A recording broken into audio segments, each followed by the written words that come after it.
Radhe Radhe everyone, आप देख रहे हैं सीरियल सियापा। और आज रात के राधा कृष्ण के एपिसोड में क्या कुछ होने वाला है खास, चलिए आपको बताते हैं।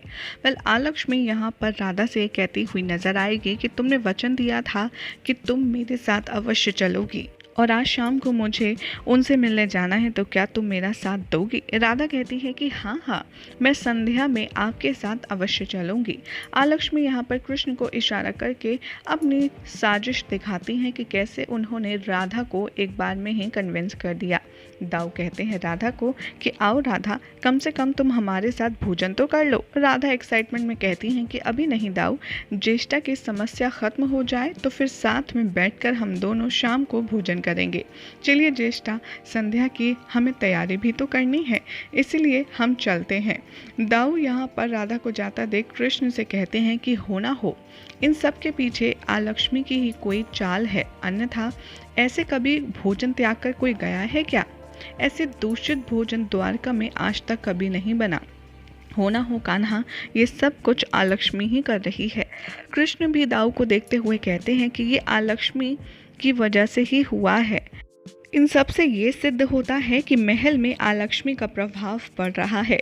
दाऊ इस सुनकर परेशान हो जाते हैं और कहते हैं तो राधा के ऊपर इसको छोड़ने के बजाय बेहतर होगा कान्हा कि तुम स्वयं कोई उपाय निकालो।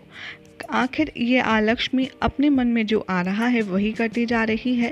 कृष्ण कहते हैं कि ये मेरे बस की बात नहीं है, ये सब कुछ आलक्ष्मी का कमाल है और लक्ष्मी ही यहाँ पर आलक्ष्मी को पराजित कर सकती है। मैं इसमें कुछ नहीं कर सकता। अब जो करना है राधा को ही करना होगा। उधर शाम बहुत ज़्यादा खुश होता है आलक्ष्मी के साथ में उनका साथ देकर के। फिर वो कहता है, रसोई घर में जाकर सबको डांटता है और कहता है कि आज का भोजन इतना ज़्यादा बेकार था, क्या आप अपने द्वारकाधीश को ऐसा भोजन खिलाना चाहते हैं। कितना स्वादहीन भोजन था, आखिर आपसे इतनी ज़्यादा गलती कैसे हो गई। परंतु अब मुझे ये स्वीकार नहीं है। मैं इसी क्षण आप सबको राज्य रसोई से निष्कासित करता हूँ। सारे सेवक सुनकर काफ़ी ज़्यादा परेशान हो जाते हैं और शाम से रिक्वेस्ट करते हैं और कहते हैं कितने सालों से हम अपने स्वामी की सेवा करते आ रहे हैं, हम हमेशा बहुत ही प्रेम भाव से आप सब के लिए भोजन बनाते हैं, ऐसा मत करिए। इतने बरसों की सेवा का आप ये फल देंगे हमें। इतना अपमान सहने के बाद तो अब हम भी यहाँ पर नहीं रहना चाहेंगे। आर्य शाम कहता है कि ठीक है, हमें भी आपकी कोई आवश्यकता नहीं है, अब आप यहाँ से जा सकते हैं।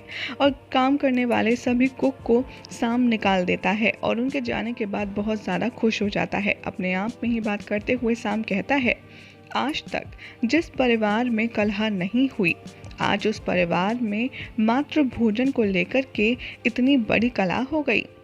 वाह आलक्ष्मी, क्या बात है। उधर दिखाया जाएगा कि ऋषि सांदीपनि द्वारका में प्रस्थान कर जाते हैं और उल्मुख उन्हें देखकर बहुत खुश होता है और उनका पैर छूकर के वेलकम करता है। बाद में आलक्ष्मी यहाँ कमरे में राधा के सामने एक्टिंग कर रही होती है कि मुझे बहुत घबराहट हो रही है, पता नहीं अगर मैं उनके साथ ऐसे मिलूंगी तो ये ठीक होगा या नहीं होगा, जिसकी वजह से मुझे बहुत ज़्यादा घुटन हो रही है। लेकिन राधा, अगर ऐसी कोई परिस्थिति हुई जिसकी वजह से तुम मेरे साथ ना जा सकें तो मेरा क्या होगा। राधा कहती हैं कि अरे ज्येष्ठा, आप बिल्कुल भी चिंता मत कीजिए, मैं आपको वचन देती हूँ कि हर परिस्थिति में मैं आपके साथ आज शाम को अवश्य चलूँगी। उधर उल्मुख दौड़ते दौड़ते आता है और कृष्ण को इन्फॉर्म करता है कि हमारे द्वारका में ऋषि सांदीपनि अपने गुरुजनों के साथ उपस्थित हुए हैं। कृष्ण ये सुनकर बहुत खुश हो जाते हैं और वो सबको काम बांट देते हैं। वो शाम को ये कहते हुए नजर आते हैं कि तुम जाओ, जाकर के उनके वेलकम का अच्छे से इंतज़ाम करो। और वो उल्मुख को कहते हैं कि तुम जाकर के रसोई घर में भोजन की अच्छे से व्यवस्था देखो, उनके खाने पीने में कोई भी कमी नहीं रहनी चाहिए।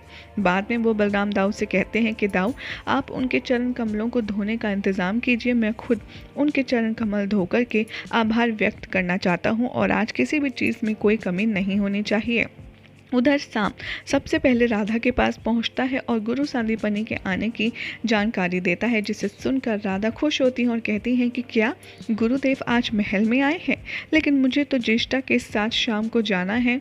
तभी शाम कहता है कि हाँ, आपको ये भी ज्ञात करवाने के लिए मैं यहाँ पर आया हूँ कि रसोई घर में सारे सेवक द्वारका छोड़कर चले गए हैं। मैंने तो उनके आगे इतनी ज़्यादा रिक्वेस्ट भी की थी, लेकिन उन्होंने मेरी एक नहीं सुनी, इसलिए आज भोजन बनाने वाला कोई भी नहीं है, तो आपको ही भोजन बनाना होगा।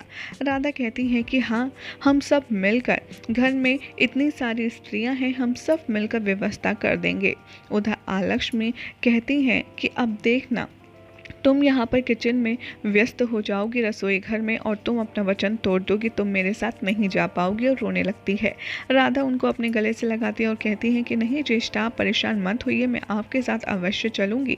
उधर शाम को देख कर के आलक्ष्मी बहुत ज़्यादा प्रसन्न होती है, क्योंकि उन दोनों का प्लान सफल जो होने वाला होता है। फाइनली सांदीपनी महल में आ जाएंगे और कृष्ण को देख करके कहेंगे कि तुम्हारे जैसे शिष्य को पाना मेरे लिए सौभाग्य की बात है और मैं इस पर गर्व करता हूँ। कृष्ण कहेंगे कि मेरे आप गुरु हैं, आपने जो सीख दी है उसी की वजह से आज मेरा व्यक्तित्व, मेरा अस्तित्व ऐसा है। आपका मेरे ऊपर पूरा अधिकार है और मेरा सब कुछ आपको समर्पित है गुरुदेव, और आपका ऐसे अचानक द्वारका में आना तो मेरे लिए अत्यंत विशेष है। गुरुदेव ये सुनकर कहते हैं कि कृष्ण, तुम्हारी ठिठोली करने की आदत नहीं गई, तुम्ही ने तो हमें राधा के द्वारा आमंत्रित किया था आज के भोजन के लिए। तभी वहाँ पर राधा आती हैं और कृष्ण कहते हैं कि देखो तुम्हारे अतिथि आ गए हैं। कृष्ण कहते हैं कि राधा, तुमने गुरुदेव को आमंत्रित करके अत्यंत विशेष काम किया है। इस बात पर मैं तुम्हें बहुत ही अच्छा कहना चाहता हूँ। राधा जैसे ही बोलने वाली होती है कि अरे लेकिन मैंने तो इनको इनवाइट किया ही नहीं, तभी श्री कृष्ण राधा को इशारा करके मना कर देते हैं और चुप रहने के लिए कहते हैं। तभी वहाँ पर पीछे पीछे आलक्ष्मी भी आ जाती है, गुरुदेव को प्रणाम करती है, जिसे देखकर गुरुदेव पूछते हैं कि अरे ये कौन है, ये तो कद कांटी से, रूप रंग से एकदम राधा जैसी है। तभी राधा कहती है कि ये मेरी सहेली है ज्येष्ठा, ये मेरे लिए मेरी बड़ी बहन के समान है, ये एक विशेष कार्य से आई है, इसीलिए हमारे साथ रह रही है। ऋषि सांदीपनि कहते हैं कि भगवान का भी क्या करिश्मा है, एक जैसी दिखने वाली दो, ये वाकई में भूबहू राधा है। यहाँ पर आलक्ष्मी भी गुरुदेव का आशीर्वाद लेती है और कहती है कि मैं जिस कार्य के लिए आई हूँ वो सफल हो जाए, आप मुझे ऐसी इच्छा प्रदान कीजिए। यहाँ सांदीपनि भी उसको आशीर्वाद देते हैं और सब ये देखकर बहुत ज़्यादा टेंशन में आ जाते हैं। आलक्ष्मी कहती है कि गुरुजन, आप लोग थक गए होंगे, विश्राम कर लीजिए, थोड़े ही समय में हम मिलकर के भोजन का प्रबंध कर देंगे। राधा, चलो मिलकर के हम भोजन की व्यवस्था करते हैं। दाऊ कहते हैं कि गुरुदेव का आना ऐसे अचानक हमें अच्छा तो लगा, लेकिन हो ना हो इस सब के पीछे लक्ष्मी का ही कार्य है, उसी ने इन्हें आमंत्रित किया होगा, लेकिन इसके पीछे का उद्देश्य क्या है वो समझ नहीं आ रहा। सारे प्रबंध में मुझे लगता है कान्हा हमें राधा के साथ रहना चाहिए, क्योंकि आलक्ष्मी अपने 3-5 हर एक प्रबंध में करके राधा के ऊपर इल्ज़ाम जरूर डलवाएगी। यहाँ पर आलक्ष्मी ऑर्डर देती है शाम को कि मैं अब अपना काम कर चुकी हूँ, तुम अपने काम में कोई गलती मत होने देना, कृष्ण को गुरुदेव के पास से आने मत देना, बाकी मैं संभाल लूँगी। उधर दिखाया जाता है कि सारी महल की स्त्रियाँ मिलकर के भोजन बना रही होती हैं और राधा से कहती हैं कि आज के भोज के लिए तुम इतनी एक्साइटेड क्यों हो। राधा कहती हैं कि एक तो ऋषि सांदीपनि 11 दिवस की घोर तपस्या के बाद अपना व्रत एकादशी का यहाँ खोल रहे हैं, और दूसरा मुझे शाम को ज्येष्ठा के साथ जाना है, मैंने उन्हें वचन दिया है, इसीलिए काम बहुत सारा है, समय कम है, इसलिए आप लोगों से मैं आग्रह करती हूँ कि थोड़ा जल्दी काम कीजिए। आलक्ष्मी आती है और अपनी पावर यूज़ करती है और एक एक करके राधा के साथ में जितनी भी महल की स्त्रियाँ काम कर रही होती हैं सबको बीमार कर देती हैं। किसी का हाथ जल जाता है तो किसी का हाथ कट जाता है तो कोई बेहोश हो जाती है। ये देख कर धीरे धीरे राधा एकदम अकेली रह जाती है। राधा आलक्ष्मी को पेय दे करके कहती है कि अब हम दोनों को ये सब संभालना होगा, जब तक मैं भोजन बना रही हूँ तुम गुरुदेव को ये पेय दे करके आओ। जैसे ही सबको ड्रिंक देती है आलक्ष्मी, गुरुदेव पीते ही उसे उगल देते हैं और कहते हैं कि इसमें तो इतना ज़्यादा नमक है और ये कड़वा भी है, इसमें नीम की पत्तियां पीस कर डाली गई हैं, ऐसा घोर अनर्थ किसने किया है। गुरुदेव का गुस्सा देखकर आलक्ष्मी यहाँ पर एक्टिंग करना शुरू कर देती है और कहती है कि मुझे तो बस ये पेय आप तक पहुँचाने के लिए कहा गया था, सब कुछ इंतज़ाम राधा ही देख रही है, सारा कार्यभार राधा के हाथों में ही है रसोई घर का, इसलिए आप मुझे क्षमा कर दीजिए। यही हो जाएगा आज रात के एपिसोड का एंड, जिसके बाद देखना होगा काफ़ी ज़्यादा इंटरेस्टिंग कि क्या ऋषि सांदीपनि को आलक्ष्मी की वजह से जो दिक्कतें हुई हैं उसका फलस्वरूप राधा को श्राप के बतौर झेलना पड़ेगा। आपको क्या लगता है कमेंट ज़रूर करें। साथ ही इस वीडियो को लाइक शेयर करके हमारे चैनल सीरियल सियापा को सब्सक्राइब करना ना भूलें।